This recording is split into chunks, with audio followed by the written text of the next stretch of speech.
मच्छर।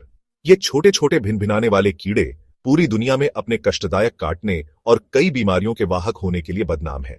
ये परेशान करने वाले जीव ट्रॉपिकल रेन फॉरेस्ट से लेकर टेम्परेट वेटलैंड्स तक अलग अलग वातावरण में पनपते हैं और ह्यूमन हेल्थ पर उनका प्रभाव निर्विवाद है। कई मच्छरों की प्रजातियों में मैंसोनिया, कोकिलेटिडिया और प्सोरोफोरा महत्वपूर्ण समूह के रूप में जाने जाते हैं।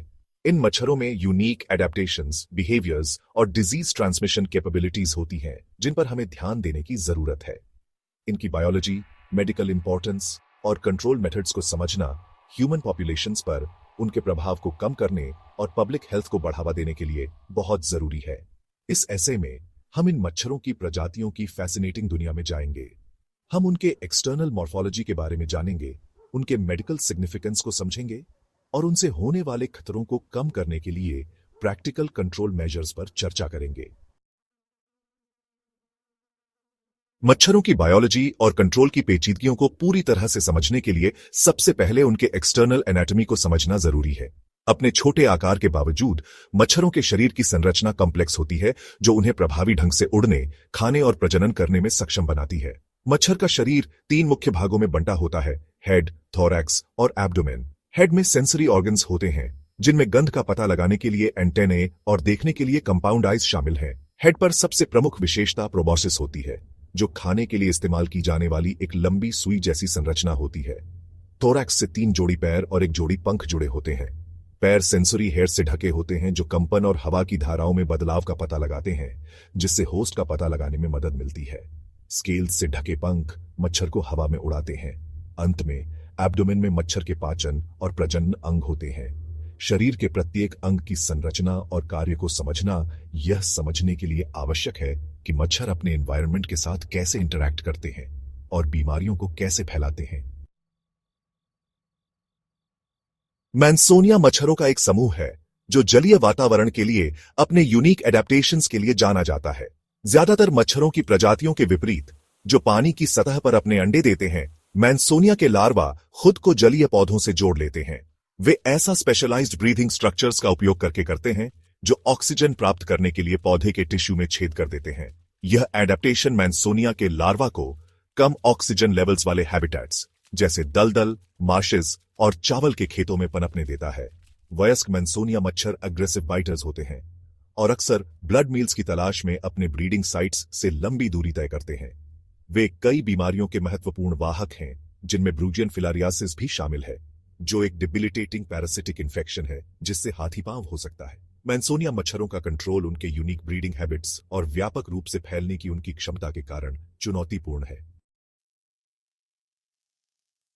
सेक्शन 4, कोकिलेटिडिया मच्छर, अनुकूलनीय उत्तरजीवी और संभावित खतरे। कोकिलेटिडिया मच्छरों का एक और समूह है जिनमें डिस्टिंक्टिव एडेप्टेशंस हैं। मैंसोनिया की तरह कोकिलेटिडिया के लार्वा भी सांस लेने के लिए जलीय पौधों से जुड़ जाते हैं। हालांकि वे एक अलग तरीके का इस्तेमाल करते हैं। पौधे के टिश्यू में छेद करने के बजाय कोकिलेटिडिया के लार्वा अपनी ब्रीदिंग ट्यूब्स को बदलकर एक साइफन बना लेते हैं, जिसे वे पौधे की जड़ों या तनों के भीतर एयर स्पेसेस में डाल देते हैं। यह एडेप्टेशन उन्हें तालाबों, नालियों और यहां तक कि आर्टिफिशियल कंटेनर सहित विविध जलीय आवासों में पनपने देता है। वयस्क कोकिलेटिडिया मच्छर मनुष्यों सहित जानवरों की एक विस्तृत श्रृंखला को काटने के लिए जाने जाते हैं।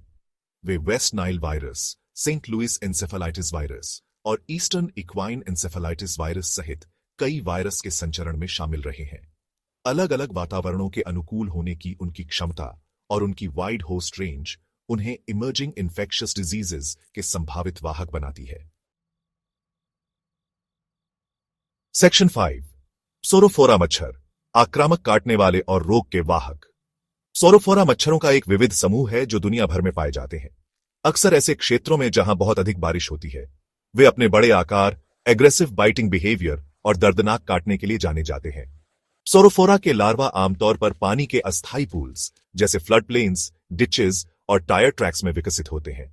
ये पूल्स अक्सर बारिश की घटनाओं के बीच सूख जाते हैं और प्सोरोफोरा के अंडों में डेसिकेशन का सामना करने की उल्लेखनीय क्षमता होती है। वे महीनों या वर्षों तक डॉर्मेंट रह सकते हैं और केवल पानी में डूबने पर ही हैच होते हैं।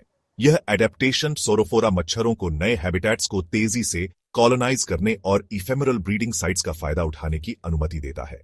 प्सोरोफोरा मच्छर कई बीमारियों के वाहक हैं, जिनमें येलो फीवर, डेंगू फीवर और वेस्ट नाइल वायरस शामिल हैं। उनका एग्रेसिव बाइटिंग बिहेवियर और कई वायरस को ट्रांसमिट करने की उनकी क्षमता उन्हें एक महत्वपूर्ण पब्लिक हेल्थ कंसर्न बनाती है। सेक्शन 6 मच्छरों का मुकाबला, स्वस्थ वातावरण के लिए प्रभावी नियंत्रण रणनीतियां। मच्छरों से होने वाली बीमारियों के मामलों को कम करने के लिए मच्छरों की आबादी को कंट्रोल करना जरूरी है। प्रभावी मॉस्कीटो कंट्रोल के लिए एक बहुआयामी दृष्टिकोण की आवश्यकता होती है, जो मच्छर के जीवन चक्र के विभिन्न चरणों को लक्षित करता है और उन विशिष्ट इकोलॉजिकल फैक्टर्स को संबोधित करता है जो मच्छरों की बहुतायत में योगदान करते हैं। मॉस्कीटो कंट्रोल का एक महत्वपूर्ण पहलू सोर्स रिडक्शन है। इसमें मच्छरों के लार्वा को विकसित होने से रोकने के लिए मच्छरों के ब्रीडिंग हैबिटेट्स को खत्म करना या बदलना शामिल है।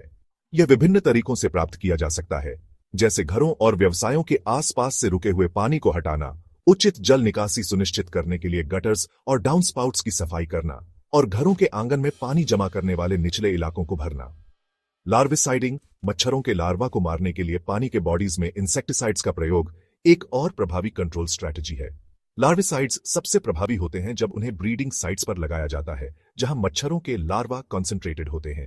एडल्ट मस्कीटो कंट्रोल में आमतौर पर इंसेक्टिसाइड्स का उपयोग करना शामिल होता है, या तो स्पेस स्प्रेइंग के माध्यम से या रेस्टिंग साइट्स को लक्षित करके। स्पेस स्प्रेइंग में एक विस्तृत क्षेत्र में इंसेक्टिसाइड्स फैलाना शामिल है, आमतौर पर ट्रक्स या एयरप्लेन्स से। हालांकि यह तरीका वयस्क मच्छरों की आबादी को कम करने में प्रभावी हो सकता है, लेकिन इसकी सीमाएं हैं, जिनमें संभावित एनवायरमेंटल इंपैक्ट्स और इंसेक्टिसाइड रेजिस्टेंस का विकास शामिल है। सेक्शन 7 निष्कर्ष, मच्छर जनित बीमारियों से खुद को और अपने समुदायों की रक्षा करना। मच्छर, विशेष रूप से मैंसोनिया, कोकिलेटिडिया और सौरोफोरा जैसी प्रजातियां कई बीमारियों के वाहक के रूप में मानव स्वास्थ्य के लिए महत्वपूर्ण खतरा पैदा करती हैं। इनकी बायोलॉजी, मेडिकल इंपॉर्टेंस और कंट्रोल मेथड्स को समझना उनके प्रभाव को कम करने के लिए बहुत जरूरी है। व्यापक कंट्रोल स्ट्रैटेजीज को लागू करके हम मच्छरों की आबादी को प्रभावी ढंग से कम कर सकते हैं और डिजीज ट्रांसमिशन के जोखिम को कम कर सकते हैं। सफल मस्कीटो कंट्रोल प्रोग्राम्स के लिए पब्लिक एजुकेशन और कम्युनिटी इन्वॉल्वमेंट आवश्यक है। एक साथ काम करके हम अपने और आने वाली पीढ़ियों के लिए स्वस्थ और सुरक्षित वातावरण बना सकते हैं। जैसे जैसे हम इन फैसिनेटिंग और फॉर्मिडेबल जीवों के बारे में अधिक सीखते रहेंगे, उन्हें कंट्रोल करने और मानव स्वास्थ्य पर उनके प्रभाव को कम करने की हमारी क्षमता निस्संदेह बेहतर होगी।